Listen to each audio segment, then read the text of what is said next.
Je vous souhaite la bienvenue sur Juste un niveau de plus. Ici, nous analysons tous les mécanismes de dépendance affective qui freinent la productivité et l'autoréalisation chez tous les adultes en pleine capacité de leurs moyens. Ici, nous décortiquons en détail de comment expliquer qu'une personne remplie de projets et d'idées, remplie de talents, mais ne passe pas à l'action et s'auto-sabote. Et pour vous expliquer tout cela en détail, pour rentrer dans la compréhension interne de la psychologie humaine, je vais sur cette chaîne utiliser comme support du travail les réactions sur Internet. Et pour la vidéo d'aujourd'hui, vous l'aurez remarqué, nous parlerons de l'IA générative, le Yearbook, le l'IA Yearbook. En fait, c'est une intelligence artificielle générative de photos de jeunes lycéens étudiants à l'américaine.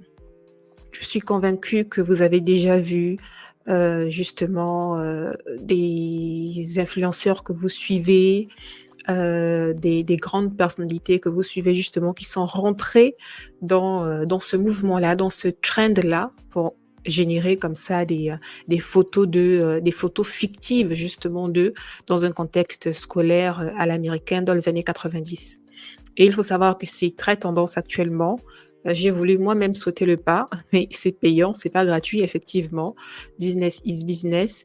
Mais ce qui m'intéresse davantage dans ce trend-là, c'est vraiment comprendre la réaction d'une comédienne française. Je vais en parler tout à l'heure. Et ce trend-là a nourri, justement, a fait couler, je vais dire, beaucoup d'encre et de salive.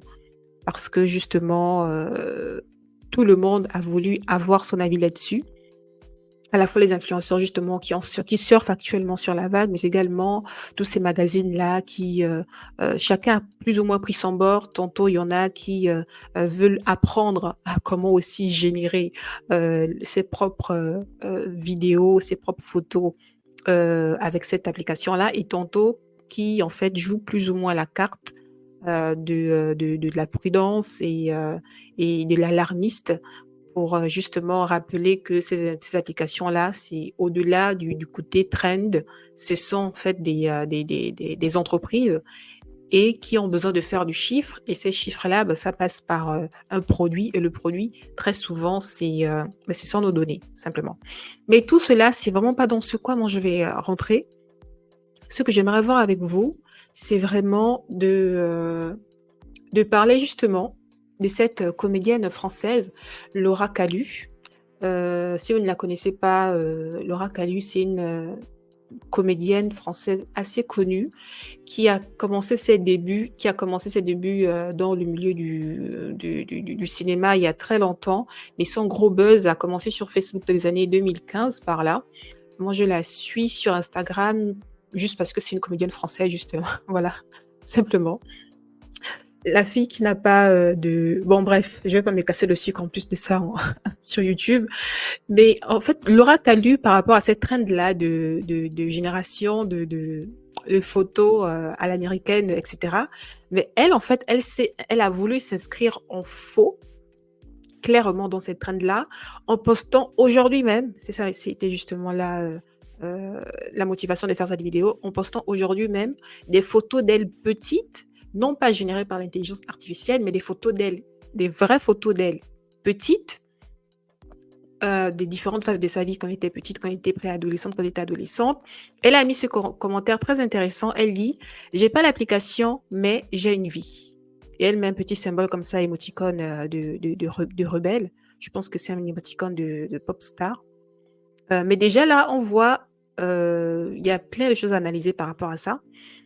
Je peux dire beaucoup de choses sur cette simple phrase et même sur sa démarche de s'inscrire en faux, justement, dans cette trend-là qui prend tout le monde. Tout le monde est en ébullition vis-à-vis de cette trend, que ce soit sur Instagram, que ce soit justement tous les articles en ligne, etc.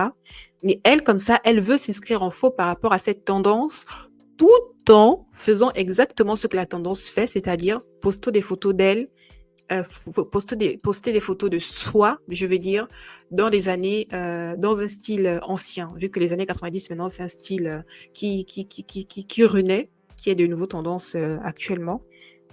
Mais elle, en fait, par sa démarche, elle veut faire croire qu'elle veut s'inscrire en faux dans ce phénomène, tout en faisant exactement le phénomène, mais à sa sauce. C'est-à-dire qu'elle fait exactement le phénomène tout en revisitant le phénomène et en mettant le petit commentaire qui va bien. J'ai pas l'application, mais j'ai une vie. Alors, analysant en profondeur vraiment ce qu'elle a voulu faire, c'est vraiment compliqué parce qu'elle reste quand même une comédienne, de un. Du coup, il y a souvent justement cette notion de second degré, premier degré à considérer lorsqu'elle elle fait justement elle prend des prises de position publiques. Mais également, Laura Kalu a été connue sur Internet, c'est-à-dire que c'est une vraie influenceure qui connaît plus ou moins comment fonctionne Internet. Donc, est-ce que vraiment elle a fait cette démarche-là en tant que Laura Kalu femme, qui a des revendications à faire, un peu comme elle s'est inscrite en faux contre le bikini bottom, le bikini, qu'est-ce que je raconte, le body summer, autant pour moi, le bikini bottom, le body summer, justement, elle a été très connue par rapport à sa prise de position sur le body summer, cette injonction à avoir un corps parfait pour l'été, etc. Elle a été connue par ça et elle fait fureur sur les réseaux sociaux depuis très longtemps. Donc, elle connaît le game des réseaux sociaux. Donc, est-ce que vraiment elle parle en tant que femme exaspérée ou alors elle parle en tant que Laura Kalu, utilisatrice d'Instagram qui est un peu saoulée que tout le monde sort un peu son lot de photos au style américain des années 90?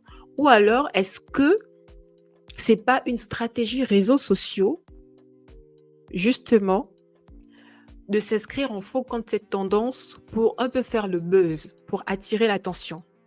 Surtout justement qu'elle s'est fait connaître grâce aux réseaux sociaux et qu'elle connaît les réseaux sociaux. C'est là justement le côté un peu délicat de cette analyse par rapport à ce qu'elle a posté sur Instagram. Surtout que elle a renchéri dans les commentaires en disant: «Venez me voir en vrai pour de vrai, en tournée dans toute la France et même à l'international, lien dans ma bio». Donc vous voyez là, elle fait un placement de produit justement. Ça prouve vraiment que, bon, elle est en train de surfer sur son propre buzz qu'elle a voulu créer. Mais est-ce que ce buzz-là n'est vraiment pas motivé par une réelle intention de s'inscrire en faux contre cette tendance-là? Elle peut s'inscrire en faux pour différentes raisons. Elle peut s'inscrire en faux parce que, beh, c'est, une nouvelle, comme on dit dans le monde des, des startups, ben c'est clairement, c'est incroyable là. Là, clairement, sachant que l'abonnement, j'ai cru voir, c'est entre 5 et 6 euros pour avoir cet abonnement. Vous voyez que le calcul est très vite fait, on va dire, les, le chiffre d'affaires monte de façon exponentielle si on suppose que dans une famille, au moins une famille de, on va dire, de 10 personnes, au moins 3 ont l'application. Vous voyez que clairement, là, c'est du fric à se faire. Du coup, elle peut vraiment s'inscrire en faux par rapport à ce côté purement financier et consommateur. Elle peut aussi vouloir s'inscrire en faux contre justement le fait d'instrumentaliser comme ça des anciennes tendances. Et par exemple, qu'une personne, une jeune fille née en 2020, 2000, des années 2000, qui a 23 ans cette année, ben, se permet ou alors peut avoir cette occasion d'avoir des photos des années 90 alors qu'elle n'était même pas née. Elle est née 20 ans plus tard. Non, qu'est-ce que je raconte? 10 ans plus tard, alors qu'elle a vécu ces années-là. Et elle est assez âgée maintenant. Du coup, il y a vraiment plusieurs façons de voir pourquoi elle pourrait s'inscrire en faux. Mais je pense que quelle que soit son idée, elle revient à l'essentiel, c'est-à-dire vendre, et elle fait du placement de produits. C'est pourquoi vraiment sa démarche en elle-même, j'ai envie de considérer ça comme plus étant du buzz qu'un ras-le-bol. Parce que Laura Kalu, c'est une personne qui s'y connaît en réseaux sociaux, en stratégie réseaux sociaux. Et sur les réseaux sociaux, il ne faut pas mettre tant que ça de l'émotionnel, parce que ça reste du pur business. Surtout lorsqu'on veut appuyer son business justement sur les réseaux sociaux, il faut comprendre et voir justement les tendances arriver.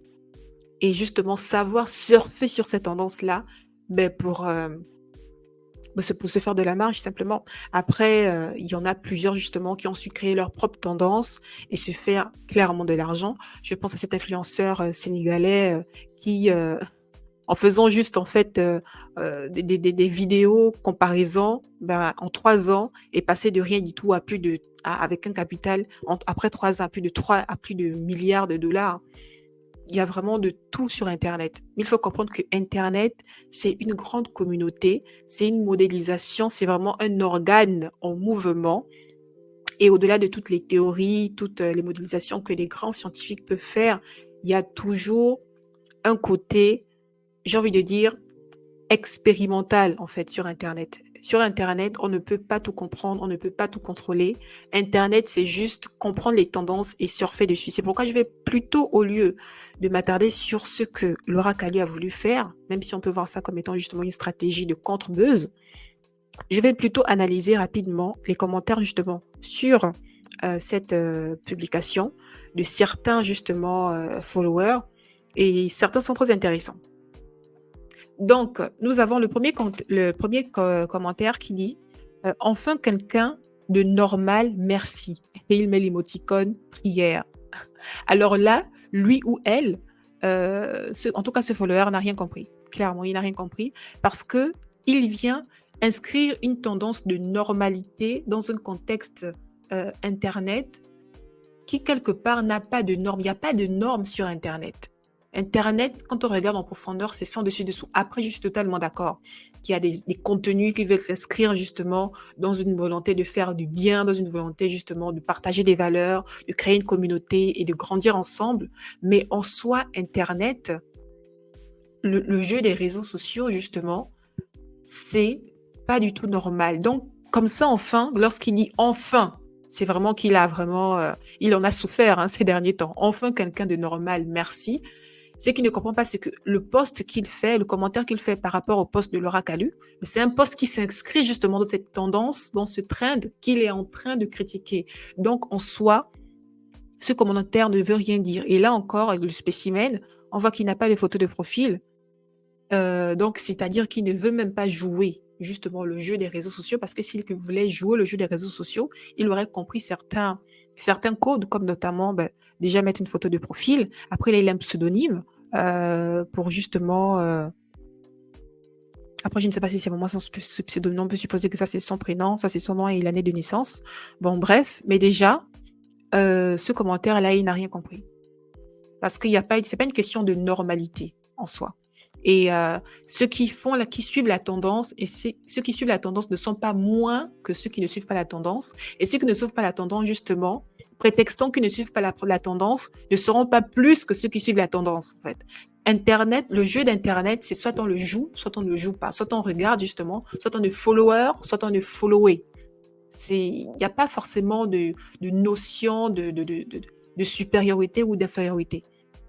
Et même dans la vie de façon générale, après on a tous des mécanismes archaïques en nous en tant qu'humains, donc il y a forcément des biais cognitifs qui reprendront le dessus, mais même en soi, dans la vie réelle, il n'y a pas de notion de dominant-dominé.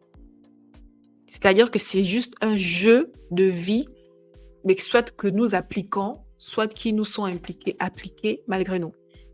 Ce commentaire était vraiment drôle, en fait, vraiment HS. Et un autre ici qui dit « J'en ai ras-le-bol de Insta depuis une semaine avec leur co.neurie ». Lui, il s'inscrit plus ou moins comme le précédent commentaire, qui veut taxer ça de conneries. Non, c'est pas une connerie. L'IA Yearbook, c'est l'IA Yearbook, c'est ça, c'est pas une connerie, c'est juste une tendance, comme il y a des tendances sur Instagram, sur Internet. On a eu la tendance Barbie durant l'été, tendance ceci, tendance cela. Là, c'est une nouvelle tendance, simplement. Voilà. Maintenant, à comprendre pourquoi est-ce que pour lui, considère ça comme des conneries. Est-ce que parce que justement, l'application est payante, ou est-ce que parce que, je ne sais pas moi, on surfe sur une année de sa vie qui est révolue, simplement. Une année de sa vie qui n'a pas peut-être... bref, on peut tellement développer par rapport à ça, mais là encore, on voit une personne qui ne comprend pas justement ce qui se passe, simplement. Parce que Laura Calliot elle-même qui poste, elle joue ce jeu-là, même si elle met voilà, son émoticône de rébellion. J'ai pas l'appli, mais j'ai une vie. Le fait justement d'utiliser justement cette conjonction de coordination, mais qui veut justement s'inscrire dans une opposition, on s'oppose par rapport à quelque chose qui existe, c'est parce que l'autre existe que je peux m'opposer à lui. Donc, quelque part, on joue tous le même jeu. Alors, Un autre commentaire que j'ai trouvé intéressant, c'est celui-ci. Voilà, j'adore, tu pourrais en faire un hashtag, j'ai pas l'appli, mais j'ai une vie. Voici par exemple une autre personne, elle, qui a plutôt compris ce qui se passe, c'est-à-dire justement clairement une tendance. J'adore, tu pourrais en faire un j'ai pas l'appli, mais j'ai une vie. Justement pour créer justement une contre-tendance, pour s'inscrire en faux contre cette tendance-là, simplement. Pour elle, clairement, elle a compris justement ce qui se passait. Nous sommes sur internet et surtout Instagram, c'est une histoire de tendance et de trend. Et j'aimerais bifurquer comme ça sur, un comportement qui est souvent humain, c'est s'inscrire en faux contre les mouvements et les tendances qui se font autour de nous. S'inscrire en faux, donc pas dans une démarche justement de déconstruire, mais juste dans une démarche de râler.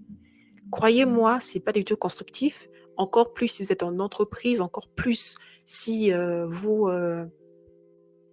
voulez par exemple créer un produit pour militer contre quelque chose de bien particulier. Il faut comprendre que pour lutter ou déconstruire un système, il faut être dans le système. Parce que si on veut lutter en dehors du système, ça n'a pas de sens. Parce que vous n'êtes pas dans le système. C'est quelque part comme si vous n'avez pas de légitimité à lutter contre le système en étant à l'extérieur du système. Pour lutter contre quelque chose, il faut jouer le jeu de la chose. Pour lutter contre les produits, par exemple, nocifs pour le cuir chevelure, il faut créer un produit, justement, qui va se revendiquer d'un certain label plus